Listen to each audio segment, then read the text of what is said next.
مسلمانوں کی نا ایک تعداد لڑتے لڑتے لڑتے لڑتے دور چلے گئی، تاتاریوں نے قید کر لیا۔ 4 مسلمان تھے، تبلیغ کرنے گئے، جنگ کرنے گئے، جہاد کرتے کرتے کافروں سے لڑتے لڑتے تاتاری قوم میں چلے گئے، وہ قید کر لیے گئے تو سزائے موت کا حکم ہوا۔ 4 بزرگ تھے، سزائے موت کا حکم ہوا تو تاتاری بادشاہ جو تھا وہ بڑا خلاف تھا، بڑا سخت مخالف تھا مسلمانوں کے۔ اس نے کہا کہ ان کو جب پھانسی دینا نا مسلمانوں کو تو میرے سامنے دینا۔ اب 4 عالم ہے، 4 صوفی ہے، سفید داڑیاں، سر پہ امامے۔ پھانسی کا وقت آیا تو جو پھانسی گھاٹ ہے وہ ایک ہے، چاروں کو کٹھے پھانسی نہیں ہو سکتی۔ ایک کو کہا کہ ایک ایک کر کے ان کو پھانسی دو۔ جب پھانسی کا وقت آیا نا تو جو سب سے پیچھے سے ہوئی تھے وہ دوڑ کے آگے آئے، کہنے لگے بادشاہ پہلی باری میری لگا پہلی۔ اب بادشاہ نے کہا ٹھیک ہے اسے لٹکا دو۔ وہ قریب آئے تو دوسرے دوڑ آئے، کہنے لگے نہیں نہیں پہلی باری میں نے زیادہ کافر قتل کیے، میرا بڑا جرم ہے، مجھے پہلے سزا دو۔ ان کو پھانسی دینے لگے تو تیسرے آ گئے، کہنے لگے نہیں یہ تو میرا قتل کرتا تھا، رستے میں بتایا کرتا، ڈھونڈ کے میں بتلاتا تھا کہ یہاں زیادہ تعداد ہے، مجھے پہلے پھانسی دو۔ تیسرے کے ساتھ بات ہو رہی تھی تو چوتھا دوڑا آیا، کہنے لگا یہ رستے بتاتا تھا، یہ تبلیغ کرتا تھا، یہ سارا کچھ کرتا تھا، لیکن کہا یہ کہتے تھے چلو واپس چلتے ہیں، میں جانے نہیں دیتا تھا، میں کہتا تھا اور کافر مارنے اور علاقے فتح کرنے، میرا جرم بڑا ہے، مجھے پہلے پھانسی دو۔ بادشاہ کہنے لگا مجھے 35 سال ہو گئے حکومت کرتے، بڑی دنیا کو پھانسی دی ہے، لوگ تو ایک دوسرے کو دھکے دیتے ہیں کہ پہلے تو جا پہلے تو جا، اور تم کیسی قوم ہو کہ ایک دوسرے پہ قربان ہو رہے ہو۔ کہنے لگا تم ایک باپ کی اولاد ہو، جاگ رہے ہیں آپ لوگ؟ تاتاری بادشاہ، کافر بادشاہ، اسلام کی مخالفت کرنے میں ایک باپ کی اولاد ہو کا نہیں، ایک قبیلے کے رہنے والے ہو کا نہیں، ایک ملک کے رہنے والے ہو نہیں۔ اس نے کہا رشتہ کیا ہے تمہارا، رشتہ کیا ہے؟ تو بول کے کہنے لگے خدا ایک ہے، نبی ایک ہے، خدا ایک ہے اور نبی منفعت ایک ہے، اس قوم کی نقصان بھی ایک ہی، سب کا نبی اللہ بھی، قرآن بھی ایک۔ کیا ہی اچھا تھا ہوتے اگر مسلمان بھی ایک، یوں تو سید بھی ہو، مرزا بھی ہو، افغان بھی ہو، تم سبھی کچھ ہو، بتاؤ کہ مسلمان بھی ہو۔ فرمایا ہمارا اللہ ایک ہے، نبی ایک ہے، تو کہا پھر ایک دوسرے پہ جان کیوں دیتے ہو؟ فرمایا ہمارے نبی نے ہمیں بھائی بھائی بنا دیا ہے، بھائی کا دل نہیں کرتا اس کی آنکھوں کے سامنے بھائی چلا جائے، ہمارا دل نہیں کرتا پہلے مجھے دے پہلے مجھے دے۔ بادشاہ کہنے لگا تمہارا جذبہ مجھے متاثر کر گیا، جاؤ میں تم چاروں کو آزاد کرتا ہوں، تمہیں آزاد کرتا ہوں۔ میرے دوستو یہ رنگ تھا، دیکھیں نا، یہ اس ترتیب نے نظام دیکھا نا، اس فلک نے پہلی بار دیکھا، اس زمین نے پہلی بار، اور میرے حضرت صاحب فرمایا کرتے تھے زمین تڑپ کے روئی، اس نے پہلی دفعہ دیکھا۔ حضرت ابو عبیدہ بن جراح نے میدان بدر کے اندر جب جنگ کا تبل بجا، حالات بگڑے، جناب ابو عبیدہ بن جراح کہتے ہیں تاریخ نے ایک عجیب موڑ پہ مجھے لا کے کھڑا کیا۔ آپ فرماتے ہیں میرے لیے اللہ نے جو آزمائش رکھی وہ سب سے بڑی رکھی۔ فرمانے لگے جب میں میدان میں نکلا تو کافروں نے میرے سامنے جس کو لا کے کھڑا کیا وہ میرا سگا باپ تھا۔ اور فرماتے ہیں اب مشکل بن گئی، عشق تے اگ دوویں ایک برابر، تے عشق دا سیک بدھیرا، اگ تے ساڑے ککھ تے کانے، تے عشق ساڑے تن میرا، تے اگ دا دارو می تے پانی، کوئی دسے ہے عشق دا دارو کیڑا، بلے شاہ تھے کچھ بھی نہیں بچدا جتھے عشق ہوراں دا ڈیرا۔ فرمانے لگے اب میرے لیے سامنے باپ، ادھر بیٹا۔ آپ فرماتے ہیں 2 رستے تھے، باپ بچاؤں یا رسول اللہ کا دین بچاؤں۔ 1 منٹ تھا فیصلہ کرنے کے لیے کہ ابا بچے گا یا دین بچے گا، کفر بچے گا یا اسلام بچے گا۔ فرماتے ہیں میں نے منٹ پورا نہیں سوچا، میں نے تلوار اٹھائی، باپ کی گردن کاٹ کے گرائی اور رسول اللہ کا دین بچا لیا۔ باپ کی گردن کٹ کے گری اور نبی پاک کا دین بچ گیا، بچا لیا رسول اللہ کا دین۔ حضرت عمر نے ماموں کو مارا، حضرت مصعب ابن عمیر کہتے ہیں تاریخ مجھے بھی لا کے کھڑا کرتی ہے بدر کے میدان میں، تو کفر کا لبادہ اوڑھ کے جب سامنے آیا تو وہ میرا سگا بھائی تھا، سگا بھائی۔ حضرت عمر ملک شام جاتے ہیں، جب فتح ہوتے ہیں حضرت سعد بن ابی وقاص بلاتے ہیں، شام جاتے ہیں، تو حضرت عمر کہتے ہیں شام آئے ہیں یار، سب سے پہلا کام یہ کر بلال کا تو پتہ کر، یہاں سنا ہے بلال حبشی کا مکان بھی کہیں نیڑے نیڑے ہے، پتہ تو کر۔ حضرت بلال حبشی حضرت سیدنا سعد کہنے لگے حضور بلا نہ لے، فرمایا نہیں، وہ مصطفیٰ کا غلام ہے تو میرا تو امام ہے، میں گھر ملنے جاؤں کا گھر رحماؤ بینہم، کالے رنگ کے حبشی غلام سیدنا بلال حبشی کو ملنے گھر گئے، اور جناب عمر جا کے بیٹھک میں انتظار کرنے لگے، گویا ڈرائنگ روم میں بیٹھے انتظار ہونے لگا۔ جناب سیدنا بلال آئے تو حضرت عمر اٹھ کے کھڑے ہوئے۔ ملک شام کے لوگوں نے یہ منظر عجیب دیکھا کہ جناب عمر فاروق ایک حبشی کے لیے کھڑے ہوئے، اور جب کھڑے ہوئے تو حضرت بلال کہنے لگے عمر بیٹھ جاؤ، یہ کیا کر رہے ہو؟ حضرت سیدنا عمر رو پڑے، کہنے لگے بلال تو حبشی پہلے تھا، جب سے رسول اللہ کا غلام بنا ہے ساری امت کا امام بن گیا، ساری امت کا تو امام بن گیا ہے جب سے تو نبی پاک صلی اللہ تعالی علیہ وسلم کا غلام بن۔ بھائی یاد رکھے، جب اشداء علی الکفار کی بات تھی تو اپنے سگے قتل ہو گئے، اور جب رحماء بینہم کی بات تھی تو پھر یہ نہیں دیکھا یہ حبشی ہے۔ توجہ ہے میری بات پر؟ جاگ رہے نا آپ لوگ؟ ادھر دیکھیں، پھر یہ نہیں دیکھا کہ یہ حبشی ہے، یہ رومی ہے، یہ کون ہے، پھر یہ دیکھا کہ یہ رسول اللہ کا غلام ہے صلی اللہ ہو۔ ہمارے ہاں تو نفرتیں پھیل گئی ہو، او بس کرو جی بنگالیوں سے جان چھڑاؤ، او بس کرو جی فلانے سے، او بس کر یار، رہن سہن اپنا اپنا ہوتا ہے، لیکن مسلمان جس طرح کا بھی ہو اس کے ساتھ نفرت کرنے کی اجازت نہیں ہے۔ پہلی بات اشداء علی الکفار، دوسری بات رحماء بین، اب تیسری بات ہے تراہم رکعا سجدا یبتغون فضلا من اللہ ورضوانا۔ میں نے جو شروع میں بات کی تھی نا کہ اگر خانہ کعبہ میں 40-50 لاکھ حاجی مل کے دعائی مانگ لیتا، دعائی مانگ لیتا مل کے تو کمال ہو جاتا۔ حضرت ابو بکر صدیق رضی اللہ تعالیٰ عنہ سے کسی نے پوچھا تھا بدر میں فتح کیسے ہوئی؟ اب بھی مسلمان کہتے ہیں نہیں جی کیسے لڑیں گے جی، ہمیں اپنا بڑا مسئلہ ہے۔ یہ کمزور لوگوں کی باتیں، کمزور جو خدا والے ہوتے ہیں ان کی یہ سوچ نہیں ہوتی، یہ آرزو کرم اور میں آپ سے کروں، یہ بھیک اس کو جی دیے جس کا خدا نہ ہو۔ یہ کمزور لوگ ہیں جو کہتے ہیں نہیں کیسے ہوگا، کس طرح ہوگا، جن کو پتا ہو کہ ہماری غیبی طاقت ہے، ہماری۔ حضرت ابو بکر صدیق رضی اللہ تعالیٰ پوچھا جناب بدر میں کیسے جیت گئے؟ تلواریں زیادہ تھی، نیزے زیادہ تھے، یا آپ کو جاسوسی زیادہ تھی، پتہ زیادہ تھا کہ یوں قابو آئیں گے کافر؟ ابو بکر صدیق فرمانے لگے نہ نیزوں سے جیتے نہ تلواروں سے جیتے، ہم جو بدر میں جیتے ہیں تو مصطفیٰ کی نمازوں سے جیتے، ہمیں جو بدر میں کامیابی ملی تو رسول اللہ کی دعاؤں کی برکت سے ملی۔ فرمانے لگے کافر ساری رات شرابیں پیتے رہے، ساری رات وہ ناچ گانے میں مصروف رہے، اور میں حضور کے خیمے میں موجود تھا، نبی پاک ساری رات نماز پڑھتے رہے، ساری رات حضور نماز پڑھتے رہے، ساری رات اللہ سے دعا کرتے رہے۔ فرمایا صبح جو کامیابی ملی تو یہ مصطفیٰ کی نمازوں کی برکت سے ملی۔ ایک بزرگ کی میں بات سن رہا تھا، وہ کہہ رہے تھے اب نمازیں عبادتیں ریاضتیں بعد میں کرنا، پہلے جہاد کرو۔ کہہ رہے تھے اب نکل کر خانقاہوں سے ادا کر رسم شبیری، عبادتیں ریاضتیں تلاوتیں درود بعد میں ہوگا، پہلے جہاد۔ تو میں نے کہا صاحب عبادتیں تلاوتیں درود ہو کہاں رہا ہے، پہلے وہ جگہ تو بتائیں۔ خانقاہوں پہ تو عرس ہو رہا ہے، سال کے بعد ڈھول لگ رہا ہے۔ وہ جو زمانہ تھا نا کہ خانقاہ شریف پہ شام تک قرآن مجید ختم ہوگا، فجر کے بعد 50,000 درود پڑھا جائے گا، وہاں لوگ آئے ہیں تو وہاں ذکر کرتے کرتے لوگ اس قدر مست ہوئے کہ انہیں ہوش ہی نہیں کہاں کہ کہاں گئے، وہ تو دور ختم ہو گیا۔ اب کہاں ہے خانقاہ میں؟ اب تو نظر نیاز رہ گئی، ختم شریف رہ گیا، عرس پاک رہ گیا، باقی تو معاملہ ختم ہے۔ وہ کہاں گیا معاملہ سارا؟ بھائی دعائیں التجائیں شہاب الدین غوری سے پوچھا جناب فتح کیسے ہوئی؟ کہنے لگے خواجہ معین الدین اجمیری کی دعاؤں کی برکت سے۔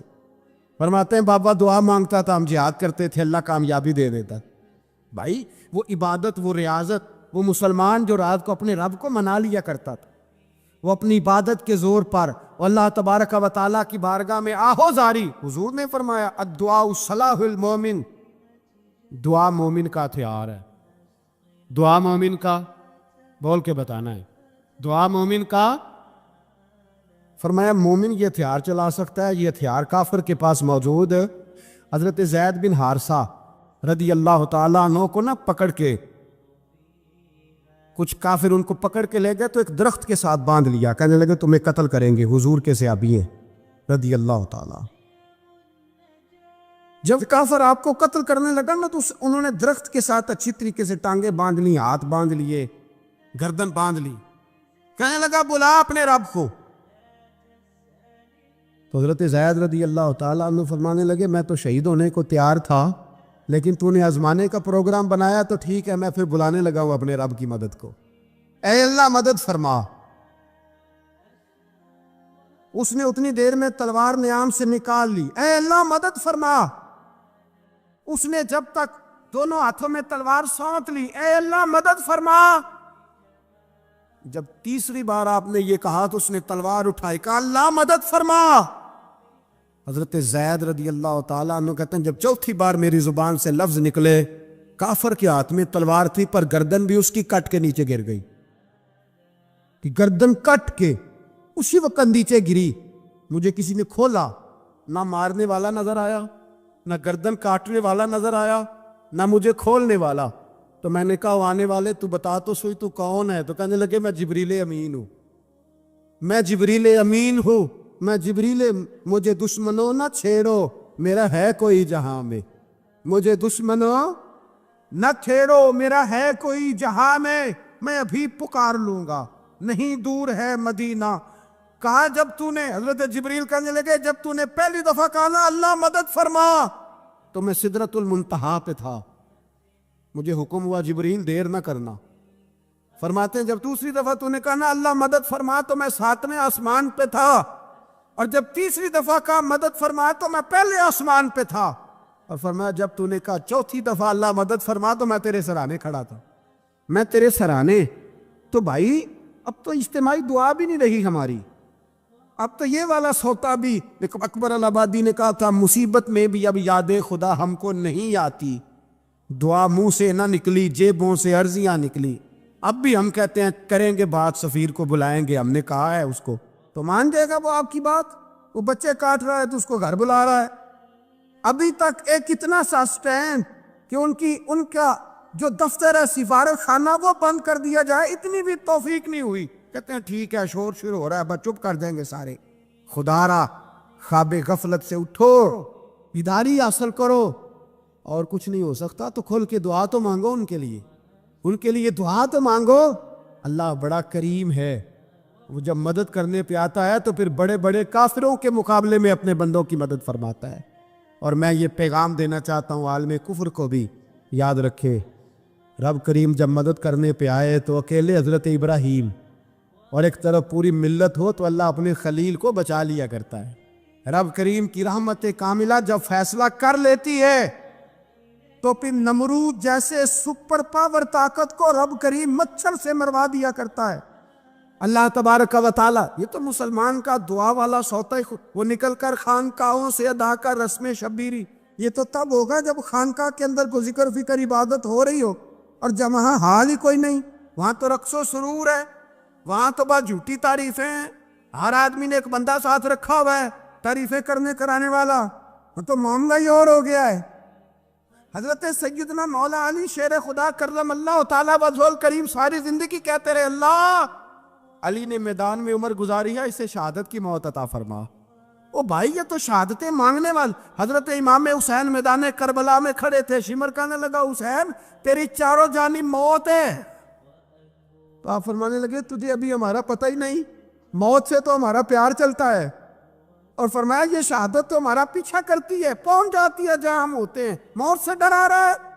مسلمان کا مرنے کو دل نہیں کرتا، ورنہ وہ اتنی بڑی کوٹھی میں کون رہے گا؟ مرنے کو دل اس لیے نہیں کرتا کہ وہ جو 6 کروڑ 10 کروڑ ڈالر لوٹ کے رکھے ہیں، مر گئے تو کھائے گا کون؟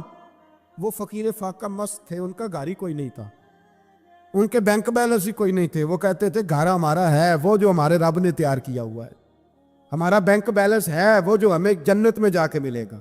ان کا تو یہ کھاتا ہی کوئی نہیں تھا، اس لیے وہ شہادت کی۔ حضرت عمر بن جموع رضی اللہ تعالیٰ عنہ میدان احد میں 4 بیٹے لے کے آئے۔ کتنے بیٹے؟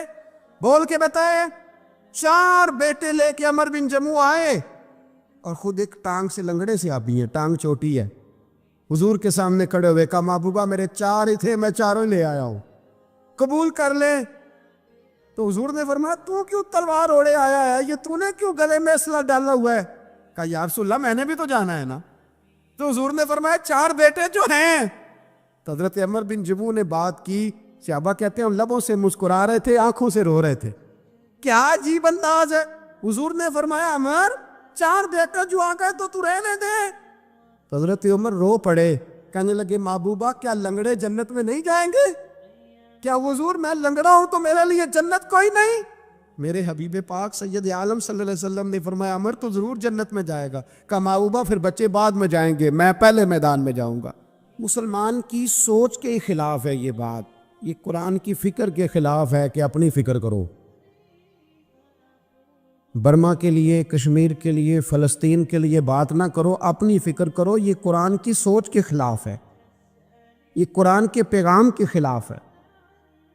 اس لیے کہ اگر صرف اپنی بات ہوتی تو آمنو اور عامل الصالحات پہ بات ختم ہو گئی ہوتی، پھر بات آگے نہ چلتی۔ جب کہا گیا وَتَوَاصَوْا بِالْحَقِّ، حق بات کی تلقین کرنی ہے۔ اگر بات صرف اپنی ذات کی ہوتی تو ٹھیک ہو گیا تھا، نماز پڑھی، روزہ رکھا، حج کیا، ختم ہو گئی۔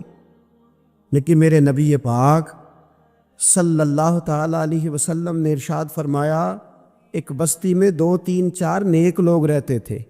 میرے پیارے کریم رسول فرماتے ہیں 3 4 بڑے پرہیزگار، متقی، صاف ستھرے صوفی صاحب، درویش صاحب، علامہ صاحب، بڑے جو کہتے تھے بالکل جی میں کوئی بات نہیں کرتا، کسی بادشاہ کو نہیں چھیڑتا، میں تو بس لوگوں کو اللہ اللہ بتاتا ہوں، میرا کوئی تعلق نہیں، کوئی مرے کوئی جیے، بڑے نیک صاف ستھرے پرہیزگار۔ باقی ساری بستی گناہ کرتی تھی۔ نبی پاک علیہ السلام فرماتے ہیں رب کریم نے کچھ عرصے تک مہلت دی، پھر مشیت خداوندی اللہ کا قانون حرکت میں آیا تو کہا جبریل ساری بستی تباہ کر دو، تباہ کر دو۔ اللہ مہلت دیتا ہے، مہلت دیتا ہے۔ ہم لوگ سمجھتے ہیں نہیں ہماری سیاسی چالیں صحیح چل رہی ہیں، اللہ مہلت دیتا ہے۔ رب کریم نے فرمایا جبریل انہیں تباہ کر دو۔ تو حضرت جبریل امین علیہ السلام نے عرض کی مولا وہاں تو تیرے 3 4 بڑے نیک بندے بھی رہتے ہیں، بڑے پرہیزگار، سچ بولنے والے، دیانتداری والے، حاجی صاحب، نمازی صاحب، صوفی صاحب، پیر صاحب، بڑے خوبصورت، ان کا کیا کریں؟ تو میرے محبوب پاک علیہ السلام فرماتے ہیں رب کریم نے فرمایا سب سے پہلے انہیں تباہ کرنا، سب سے پہلے انہیں سب سے پہلے، اور الٹ دو بستی، پہلے ان کا نمبر لگاؤ۔ یا اللہ ان کی کیا غلطی ہے؟ تو غلطی سن لیں، غلطی یہ ہے کہ انہوں نے 2 صفتیں پیدا کی ہیں، اگلی 2 پیدا کیوں نہیں کی؟ اِلَّا الَّذِينَ آمَنُوا وَعَمِلُوا الصَّالِحَاتِ پہ روک کیوں گئے، آگے کیوں نہیں بڑھے؟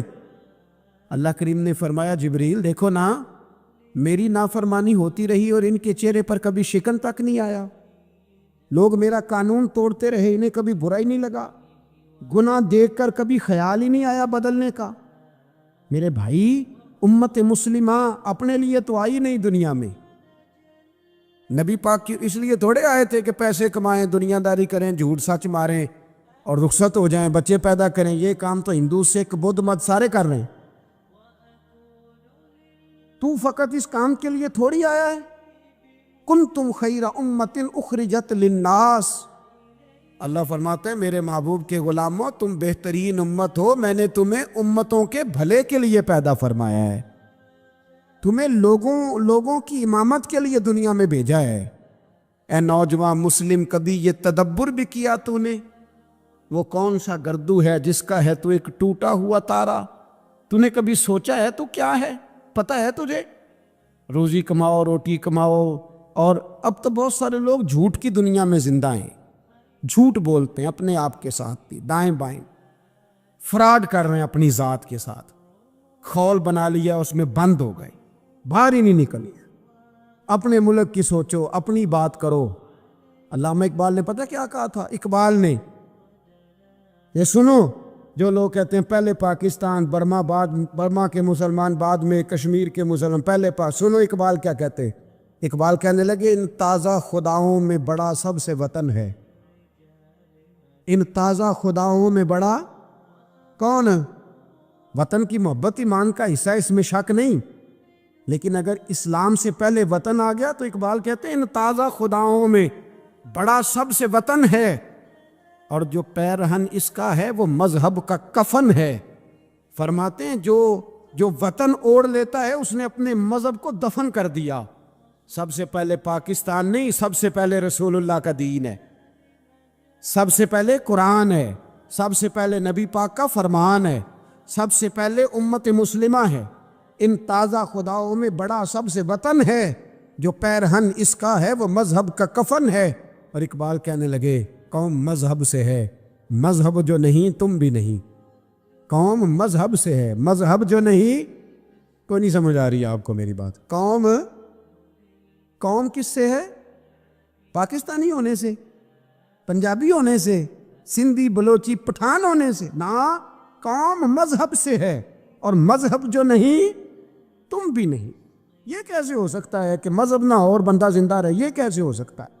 بھائی کافر نے اصل میں جاگ ہی نہیں رہا، میں جاگتا ہی نہیں، میں جیب کی سوچتا ہوں، مسجد کی سوچتا ہوں، خانقاہ کی سوچتا ہوں، مدرسے کی سوچتا ہوں، دکان کی، سارا دن تو اس چکر میں لگا رہتا ہوں لوگوں کو ثابت کرنے میں کہ میں صحیح ہوں باقی غلط ہے۔ میں تو اپنی ذات کے خول سے اٹھ ہی نہیں رہا، اور مجھے یہ اندازہ ہی نہیں کہ لیبیا سارا کٹ گیا، مصر کے ٹکڑے ٹکڑے ہو گئے، مجھے پتہ ہی نہیں کہ شام، جس کے بارے میں میرے نبی پاک علیہ السلام نے فرمایا مکے اور مدینے کے بعد اللہ نے سب سے زیادہ برکتیں ملک شام میں رکھی ہے، اور حضور نے فرمایا جس نے ہجرت کرنی ہو وہ شام جائے۔ اتنا اعلیٰ ملک سارا کٹ گیا، 4,000 لوگ ایک دن میں قتل ہو گئے، پر میرا گھر آباد ہے نا، کوئی حرج نہیں، وہ کٹتے ہیں تو وہ دور ہیں، کٹتے رہے۔ فلسطین میں ہمارے یہاں معراج کی محفلیں بڑی جم کے ہوتی ہیں، سارے لوگ پڑھتے ہیں سبحان الذی اسریٰ بعبدہ لیلا من المسجد الحرام الی المسجد الاقصیٰ۔ انہیں پوچھو روز قرآن مجید میں مسجد اقصیٰ کا نام لینے والوں تو مسجد اقصیٰ کہتے ہو تو تمہیں اللہ کتنی نیکیاں عطا کرتا ہے، بتاؤ تو صحیح مسجد اقصیٰ کدھر ہے؟ اور اب تو میری طرح کے مولوی آدھی حدیث سناتے ہیں، کہتے ہیں مسجد نبی میں ایک نماز پڑھو تو 50,000 کا ثواب، حرم شریف میں پڑھو تو 1,00,000 کا ثواب۔ مولانا حدیث یہاں سے شروع نہیں ہوتی، کھولو تو صحیح کنز المال، پڑھو مسند امام احمد بن حنبل، حدیث تو یہاں سے شروع ہوتی ہے۔ میرے نبی پاک نے فرمایا مسجد اقصیٰ میں جس نے ایک نماز پڑھی 25,000 کا ثواب، اور میری مسجد میں جس نے ایک نماز پڑھی 50,000 کا ثواب، اور اللہ کے گھر بیت اللہ جس نے پڑھی 1,00,000 کا ثواب۔ مسجد اقصیٰ کا تو ذکر ہی چھوڑ گیا ہے، کیوں؟ وہ مسجد جس کی طرف منہ کر کے 15 سال میرے نبی پاک نے نماز ادا کی، کس نے؟ بولیے گا 15 سال تک، 2 ہجری میں 13 سال مکے میں، 2 سال مدینے میں، مسجد اقصیٰ کی طرف جدھر منہ کر کے تیرے اور میرے رسول نماز پڑھتے رہے۔ آج وہ مسجد یہودی کے قبضے میں ہے، کئی جمعے تالا رہتا ہے، وہاں نماز نہیں پڑھنے دی جاتی۔ مجھے کیا لگے اس بات سے، میری مسجد میں تھوڑی لگا ہوا ہے۔ ایسی ہوا چلی ہے کہ ہر شخص سوچتا ہے تمام شہر جلے بس ایک میرا گھر نہ جلے۔ بھائی یہ وہ دور ہے جس دور میں ذرا سی بھی کسی شخص کو تکلیف ہوتی ہے تو عالمی میڈیا پہ بات جاتی ہے، موبائل جیبوں میں فوراً تصویریں کیش ہوتی ہیں۔ میں اور آپ، ہمارا اس قوم سے تعلق ہے جس قوم کے بچے کٹ گئے، ذبح ہو گئے، عورتوں کے پستان کاٹ کے برما کے بدھوں نے ان کے کباب بنا کے کھا لیے، چھوٹے چھوٹے بچوں کی لاشیں انہوں نے لٹکا ڈالی۔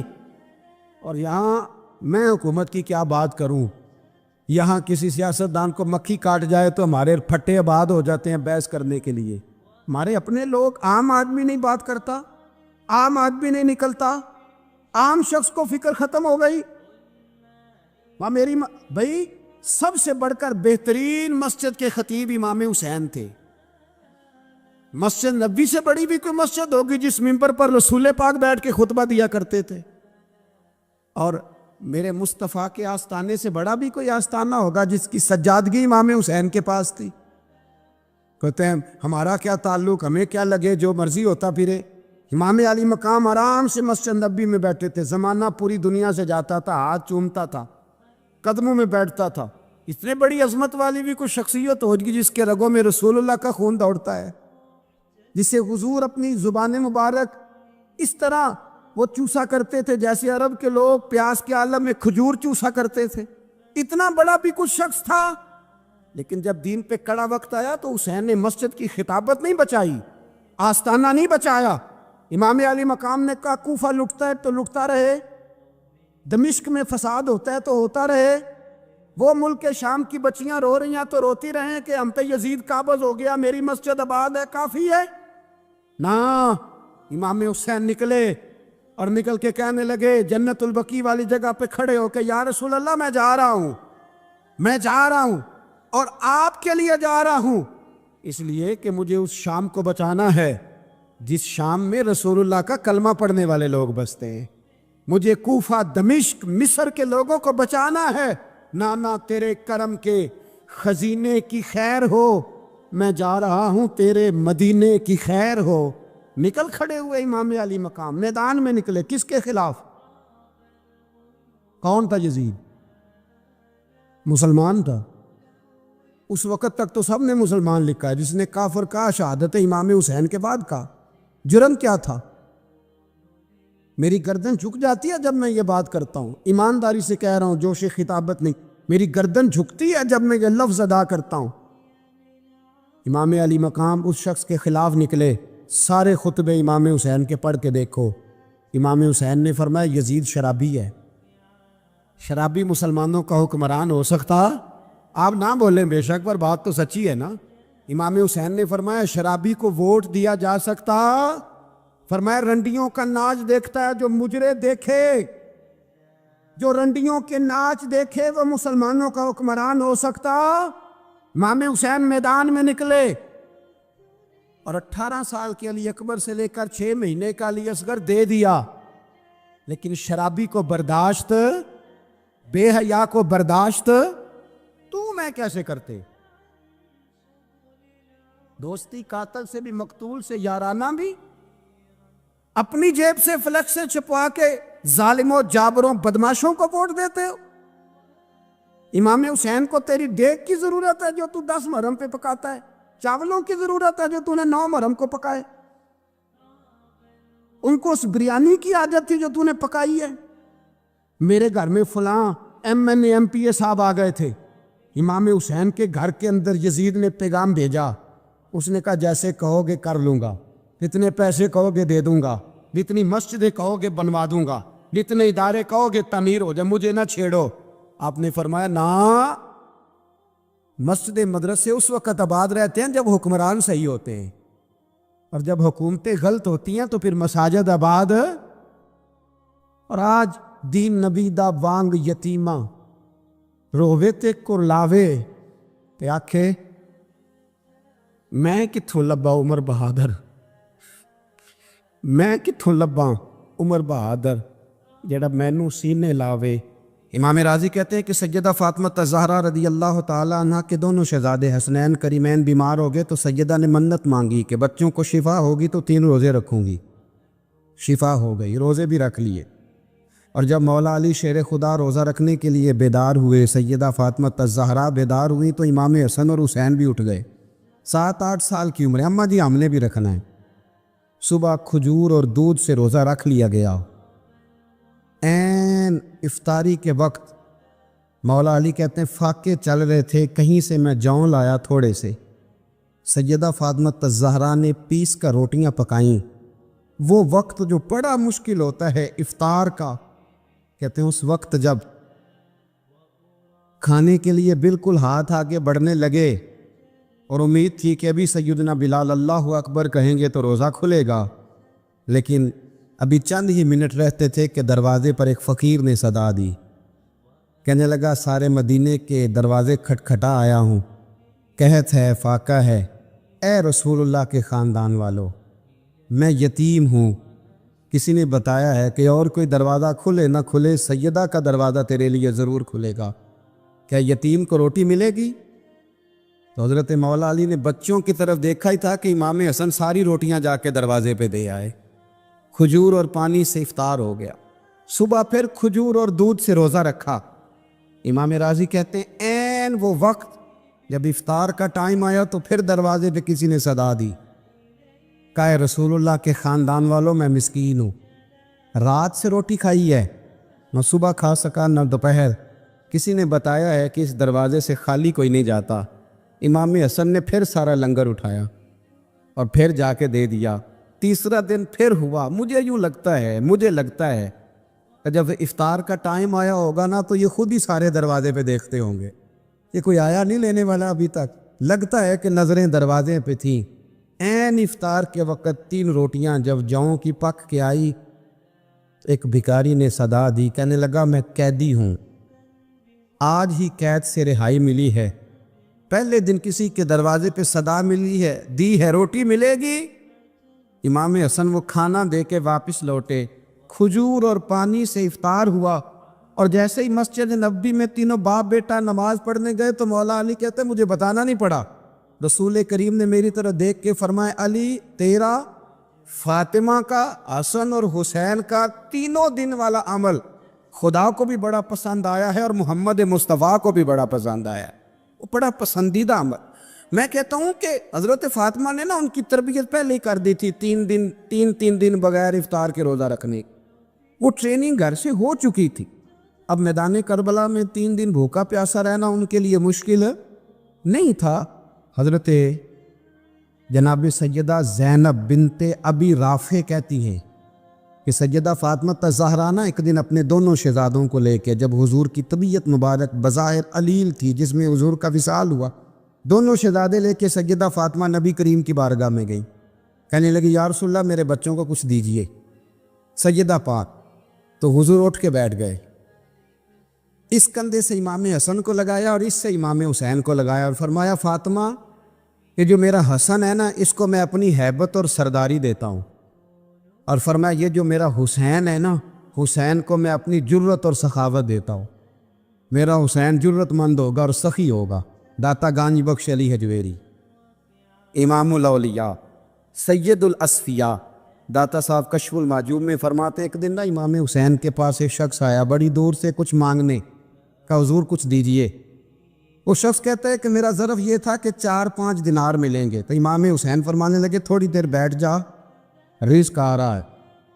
تو امام حسین کو حکومت وقت کی طرف سے نا 5 تھیلیاں ملی، جس میں ایک تھیلی میں 500 اشرفیاں تھیں، 5 تھیلیاں آئیں، لیکن اس کو آنے میں نا ذرا دیر ہو گئی۔ وہ 5 تھیلیاں جب آئی نا تو امام حسین اس کی طرف 5 تھیلیاں بڑھا کے نا، ذرا دیکھنا میری طرف غور سے، 5 تھیلیاں بڑھا کے نا تو فرمانے لگے میاں جتنا تجھے انتظار کرایا نا اتنی ہم تیری حاجت پوری نہیں کر سکے، تو یہ نہ محسوس کرنا کہ حسین کے دروازے پہ بیٹھا بھی رہا ہوں تو ملا کیا ہے، یہ نہ محسوس کرنا۔ وہ شخص کہتا ہے جب میں نے وہ تھیلیاں کھولی اور پھر میری نظر امام حسین پہ پڑی تو میرے اندر سے آواز آئی اگر حسین ابن علی اتنے سخی ہیں تو محمد عربی کتنے سخی ہوں، اگر یہ معیار ان کا ہے، ان کا یہ معیار ہے، اور خود بھیک دیں خود ہی کہیں منگتے کا بھلا ہو، خود کہنے لگے جتنا انتظار کرایا ہے اتنی تیری مدد کر سکے۔ یہ سخاوت کا معیار تھا، یہ طریقہ تھا۔ ایک دفعہ سیدنا امام حسین رضی اللہ تعالیٰ عنہ کے گھر کے اندر نا 5000 دینار آئے، مسجد میں تھے، آپ کو 5000 دینار ملے تو امام زین العابدین کہتے ہیں کہ مسجد سے لے کر گھر آنے تک امام حسین نے 5 کے 5000 اللہ کے رستے میں خیرات کر دی۔ فرماتے میں نے کہا ابا جی 5 دینار کی گھر میں ضرورت تھی، مالاں والے سخی نہیں ہوندے تے سخیاں کل مال نہیں ہوندا، ایتھے اوتھے دوویں جہانی سخی کنگال نہیں ہوندا۔ کہا ابا جی 5 دینار کی گھر میں ضرورت تھی، تو کہتے ہیں مجھے فرمانے لگے بیٹا یہ جن کو میں نے دیا ہے نا یہ گھر کے لیے ہی دیا ہے، یہ گھر کے لیے ہی دیا ہے، جن کو دیا ہے تمہارا کیا خیال ہے، یہ باہر خرچ ہوا ہے، یہ گھر کے لیے ہی ہے۔ اس لیے کہ جب انسان دوسروں پر شفقت کرتا ہے تو اللہ اس کے گھر پہ رحمت فرماتا ہے۔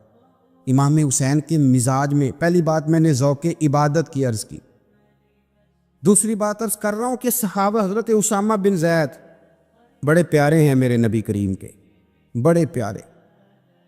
حضرت اسامہ بن زید کے بارے میں سیدہ عائشہ صدیقہ فرماتی ہیں ان کے ناک سے اگر ریٹھ نکلتی تھی تو اللہ کے رسول اپنے دست مبارک سے صاف کر دیتے تھے، اور سرکار فرماتے تھے کہ اگر اسامہ لڑکی ہوتا نا، ان کے غلام کے بیٹے تھے حضرت زید بن عار، اگر یہ لڑکی ہوتا میں اسے زیور پہناتا. بڑے پیارے تھے. لیکن جب ان کا آخری وقت آیا نا تو 60,000 دینار کا قرضہ تھا. رشتہ داروں سے کہا، دوستوں سے کہا، یاروں سے کہا، پر قرض ادا نہیں ہو رہا تھا. حضرت اسامہ بن زید کہتے ہیں بڑا پریشان تھا. جب حد ہو گئی نا تو حضرت اسامہ بن زید فرمانے لگے جاؤ کوئی حسین ابن علی کو خبر کرو، ان سے کہو میں نا غلام ہوں آپ کے نانا کا، اور مقروض دنیا سے چلا گیا تو کیا بنے گا. امام حسین کو خبر ملی تو دوڑے آئے. لاجپال اس پیر کو نہیں کہتے جو تگڑا نذرانہ لے کے تو ماتھا چوم لے. لاجپال تو اس کو کہتے ہیں کہ جب ضرورت پڑے تو وہ سر پہ موجود ہو. حضرت سیدنا امام حسین تشریف لائے تو جناب اسامہ بن زید رو پڑے. کہنے لگے حضور میں نے نا غلامی کی ہے آپ کے نانا کی، اور اس غلامی پہ ناز ہے. اب 60,000 دینار کا قرضہ لے کے دنیا سے جاؤں گا تو میری قبر پہ بوجھ رہے گا. امام حسین خادم کو بھی کہہ سکتے تھے جاؤ گھر پیسے پڑے ہیں لے آؤ. امام حسین خود گئے، چادر اوڑھ کے تو اس کی اوٹ میں بکل میں 60,000 دینار چھپا کے لائے اور جناب اسامہ بن زید کے سامنے رکھ کے کہنے لگے اسامہ یار پیسے رات کو ہی آئے تھے، میں سوچ رہا تھا مجھے تو ضرورت نہیں، اللہ نے کس کا نصیب میرے گھر میں بھیج دیا، مجھے تو حاجت ہی نہیں تھی، اب پتہ چلا پیسے تیرے تھے، اللہ نے حسین کی ڈیوٹی لگائی ہے کہ جا کے دے آ. حضرت اسامہ بن زید رو پڑے، فرمانے لگے اللہ آپ کو بہترین صلہ عطا فرمائے. امام بڑا ہی پیار کرتے تھے. گھوڑے پہ جا رہے تھے، کچھ فقیر غریب لوگ بیٹھ کے روٹی کھا رہے تھے. کہاں رہے تھے؟ سڑک کے کنارے. تو امام زین العابدین فرماتے ہیں کہ جب امام حسین گزرے تو انہوں نے آواز دی حضور دل کرتا ہے ہمارے ساتھ بیٹھ کے روٹی کھائیں. کائنات کے مالک و مختار کے نواسے اور دنیا کے سب سے بڑے شہزادے گھوڑے سے اترے اور غریبوں کے ساتھ سڑک پہ بیٹھ گئے، روٹی کھانے لگے اور دیر تک کھاتے رہے. اور جب فارغ ہو گئے تو فرمانے لگے کھانے کی ضرورت بھی نہیں تھی، حاجت بھی نہیں تھی، پر تم نے آواز دی تو دل رکھنے کو بیٹھ گیا تھا، اگر اجازت دے تو چلا جاؤں. یہ مزاج تھا، یہ طبیعت تھی. آپ کے ایک بھائی ہیں چھوٹے، حضرت محمد بن حنفیہ نام ہے، حضرت مولا علی شیر خدا رضی اللہ تعالیٰ عنہ کی دوسری بیوی سے. ایک دن حضرت امام حسین ان کے گھر میں بیٹھے تھے تو کسی بات میں نا اختلاف رائے ہو گیا، تو امام علی مقام ناراض ہو گئے، فرمایا آج کے بعد تیرے گھر نہیں آؤں گا. رومال اٹھایا چلے گئے. لوگوں نے حضرت محمد بن حنفیہ رضی اللہ تعالیٰ عنہ سے کہا حسین تو ناراض ہو گئے، کبھی نہیں آئیں گے. آپ فرمانے لگے بھائی تمہارا ہے کہ میرا؟ جی بھائی تو آپ کے ہیں. فرمایا اگر کہو تو چند منٹوں میں حسین واپس آئے. جناب ناراضگی ہو گئی ہے. فرمایا ناراضگی ہوئی ہے پر میں اس کے دل کی نرمی کو تو جانتا ہوں نا، اس کے مزاج کے اندر جو محبت ہے اس سے تو ابھی آئے.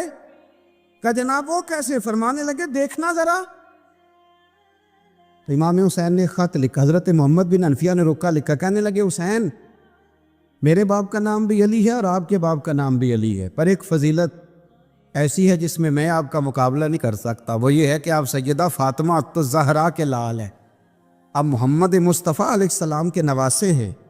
کہنے لگے بھائی جان آپ نے نانا جان کی وہ حدیث تو سنی ہوگی کہ دو لوگ ناراض ہو جائیں تو جو صلح پہلے کرے جنت میں پہلے جائے گا. فرمانے لگے دل میرا کر رہا تھا کہ پہلے صلح کر لوں، لیکن پھر بڑے بھائی کو پشت کروں گا جنت میں جاتے ہوئے، یہ بھی تو بے ادبی ہے نا. اب خط میں نے لکھ دیا ہے، آپ کا جو ارادہ ہو. امام حسین نے خط پڑھا تو آنکھوں میں آنسو آ گئے. پھر سے رومال اٹھایا. بچے پوچھنے لگے کہاں جا رہے ہیں؟ کہا آپ بھائی کے گھر جا رہا. کہا آپ تو ناراض تھے. فرمایا تھا ناراض پر ہے تو میرا بھائی نا. ہو گئی بات ختم. بڑی دل میں نرمی، طبیعت میں سوز، لہجے میں گداز. حضرت امیر معاویہ رضی اللہ تعالیٰ عنہ نے ایک شخص کو بھیجا مدینہ منورہ شان سے، تو اس نے کہا میں نے امام حسین سے ملنا ہے، تعارف کیا ہے؟ جناب امیر معاویہ فرمانے لگے مسجد نبوی میں جانا جس کے گرد لوگ سب سے زیادہ ادب سے بیٹھے ہوں اور جس کی باتیں سب سے زیادہ میٹھی ہوں اور جس کی نظریں سب سے زیادہ جھکی ہوں اور جس کے چہرے پر تمہیں سب سے زیادہ وقار نظر آئے، وہی علی کے بیٹے حسین ہوں گے. جو سب سے زیادہ تمہیں وہاں ماحول کے اندر جو شخص نظر آئے پوچھنے کی ضرورت نہیں پڑے گی. وہ شخص کہتا ہے میں مدینے آیا تو میں نے واقعی ایک شخص کو دیکھا کہ شہد کے گرد مکھیوں کا اتنا ہجوم نہیں ہوتا جتنا امام حسین کے گرد رسول اللہ کے غلاموں کا ہجوم تھا، لیکن نظریں جھکی ہوئی، باتیں میٹھی، لہجہ گداز گداز، لفظوں میں رانائی، اور لوگ کئی باتیں پوچھتے تو علی کے صاحبزادے ایک آدھ جملہ بولتے تو لگتا یہ کہ وہ جملہ سیدھا دل میں اترتا چلا جاتا ہے. امام علی مقام کے کردار میں نا کچھ باتیں بڑی زیادہ تھیں، بہت زیادہ تھیں، بڑا حسن تھا. ایک بات تو یہ تھی امام حسین رضی اللہ تعالیٰ عنہ کا علم و فضل بڑا کمال کا تھا. ایک دفعہ صحابہ میں مسئلہ بن گیا کہ بچہ پیدا ہوتا ہے تو اس کا وظیفہ کیسے لگانا ہے. امام حسین کا علم و فضل بتا رہا ہوں، علم و فضل. تو بات بڑی پیچیدہ ہو گئی. حضرت عبداللہ ابن زبیر کے پاس لوگ آئے، کہنے لگے کہ آپ بڑے صاحب علم و فضل ہیں، آپ نے حضور علیہ الصلوۃ والسلام کے ساتھ وقت گزارا ہے، تو مسئلے کو حل کریں کہ بچہ پیدا ہونے کے بعد حکومت اگر وظیفہ لگائے گی تو کب لگائے گی. جب بحث طول پکڑ گئی، مسئلہ حل نہیں ہوتا تھا، تو حضرت عبداللہ ابن زبیر کہنے لگے ہم سے نہیں حل ہوگا. ایک بندہ ہے جس کے سینے میں رسول اللہ صلی اللہ تعالیٰ علیہ وسلم کے نور نبوت کا فیضان ہے، وہ یہ مسئلہ حل کریں گے. تو کہا وہ کون سے؟ آپ فرمانے لگے جب ہم سے مسائل حل نہیں ہوتے تو ہم ان کے علم سے فائدہ اٹھاتے ہیں. کہا کون ہے؟ کہا جناب امام حسین. تو لوگ حضرت امام حسین کے پاس گئے کہ حضرت یہ ایک مسئلہ الجھ گیا ہے کہ بچہ پیدا ہو تو وظیفہ کب لگانا ہے. فرمایا الجھنے والی بات ہی کوئی نہیں، پیدا ہونے کے بعد جب وہ پہلی دفعہ آواز نکالے تو اس کا وظیفہ لگا دو. اس کا مطلب یہ ہے کہ وہ دنیا میں آ گیا ہے، اس نے اپنے آنے کا اظہار کر دیا ہے، اعلان کر دیا ہے، اب اس کا وظیفہ لگا دو. تو اس پر پھر صحابہ کا اتفاق ہو گیا. امام حسین کے علم سے، فضل سے لوگ فیض اٹھاتے تھے. حضرت سیدنا امام حسین کی شہادت کے بعد حضرت عبداللہ ابن زبیر رضی اللہ تعالیٰ عنہ نے قاتلان حسین سے خطاب کیا اور فرمانے لگے اللہ کی قسم تم نے اس شخص کو شہید کیا ہے جو راتوں کو لمبے لمبے قیام کرتا تھا، اور تم نے اس شخص کو شہید کیا ہے جس سے میں دن میں جب بھی ملتا تھا تو وہ روزے سے ہوتا تھا. تم نے اس شخص کو شہید کیا جو قائم اللیل تھا، صائم الدہر تھا.